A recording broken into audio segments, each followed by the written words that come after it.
2025-2026 yilgi Yevropa Chempionlar Ligasi musobaqasining dastlabki finalchisining nomi ma'lum. Ha do'stlarim, naqd 20 yil deganda Arsenal yana ushbu ishni amalga oshirdi. Arsenal emas, Mikel Arteta desak biroz maqsadga muvofiq bo'ladi. Chunki aynan mana shu shaxs Arsenalni o'zgartirgan shaxsdir yoki hakamlar. Ha do'stlarim, o'yin 1-0 hisobida yakunlandi. Arsenal o'z uyida yagona gol evaziga Atletico Madridni mag'lub etdi va ikki o'yin natijasiga ko'ra 2-1 hisobida finalga yo'l oldi. Eng e'tiborli shundaki, Arsenal klubi oxirgi marotaba bundan roppa-rosa 20 yil oldin 2005-2006 yilgi mavsumda finalgacha yetib kelgandi. O'shanda esa quturib ketgan va vahshiy Barselona Arsenalni tormor etgandi. Bilmadim, bu safar Mikel Arteta shogirdlari bilan birgalikda Arsenal tarixida ilk bor ushbu sovringa ega chiqa oladimi yoki yo'qmi, buni endi vaqt ko'rsatadi. Lekin Angliya Premyer Ligasida ularning ishlari yaxshi, chunki Manchester City Everton bilan 3-3 hisobida durang natija qayd etdi va ochkolar yo'qotdi. Angliya Premyer Ligasida qolgan 3 ta turda agar Arsenal mag'lub bo'lmasa, qariyb 20 yil o'tib Angliya Premyer Ligasida yana chempion bo'ladi va bordiyu finalda ham g'alaba qozonadigan bo'lsa, o'z tarixida ilk bor Yevropa Chempionlar Ligasida zafar quchgan jamoaga aylanadi. Va ko'rib turganimizdek, mavsumni juda ham qiyinchilik bilan yakunlayotgan Arsenal naqd ikkita sovrinni qo'lga kiritishi ham mumkin ekan. E'tibor bering, Chempionlar Ligasi bu klublar o'rtasidagi eng nufuzli musobaqa. Angliya Premyer Ligasi esa 2-o'rinda turadi. Agar Arsenal ushbu sovrinlarni qo'lga kirita oladigan bo'lsa, menimcha Mikel Artetani daho futbol mutaxassisi deb atasak, hech kim bunga qarshilik qilmaydi. Mayli do'stlarim, oldinga hali shoshilmaylik. Mikel Arteta balkim Angliya Premyer Ligasida mag'lub bo'lib qolar va chempionlikni Cityga berib yuborar. Balkim Chempionlar Ligasi finalida yutqazib qo'yar. Buni endi vaqt ko'rsatadi. Keling, shuning uchun podadan oldin chang chiqarmaylik va bugungi aniqroq kecha tunda bo'lib o'tgan mana shu bahs haqida ham ozroq gaplashsak. Umuman olib qaraganda do'stlarim, Arsenal Atleticoga nisbatan g'alabaga haqliroq edi va Atletico Madriddan yaxshiroq o'yin namoyish etdi, lekin Atletico Madrid eng kamida qo'shimcha daqiqalarga haqli edi.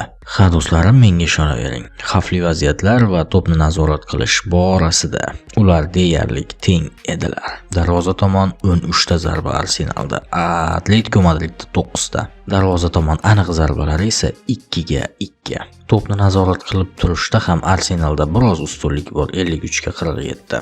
Lekin tablodagi hisob 1-0 edi.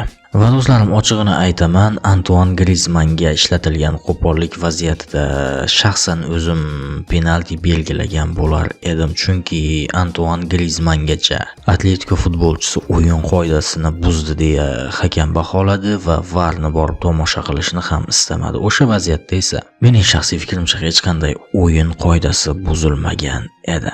Yana bir vaziyatda ham Diego Simeonening o'g'li Julian Simeonega nisbatan ham qo'pollik ishlatilgan edi.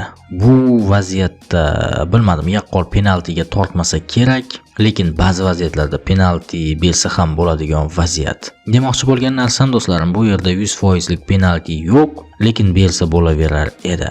Birinchi vaziyatda Antoine Griezmannga nisbatan ishlatilgan qo'pollikda esa 100% penalti bor edi. Va balkim mana shu vaziyatda penalti berilib, hisob tenglashganidan keyin qo'shimcha daqiqalarda Arsenal Atletico Madridni musobaqadan chiqarib yuborgan bo'lardi ham, lekin eng kamida Atletico Madrid qo'shimcha daqiqalarga haqli edi.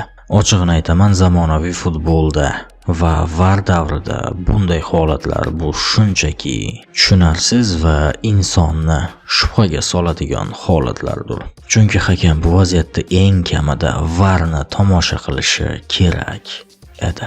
Nima ham derdik do'stlarim, bo'lar ish bo'lib o'tdi, vaqtni ortga qaytarib bo'lmaydi va endi bu futbol tarixida bir umr dog' bo'lib qoladi. Va Diego Simeone yana bir bor finalga chiqish orzusidan voz kechishga majbur bo'ldi. Siz nima deb o'ylaysiz do'stlarim? Bu shu vaziyatlarda penalti berilsa adolatdan bo'larmidi yoki sizning fikringizcha ham bu vaziyatlarda penalti yo'qmidi?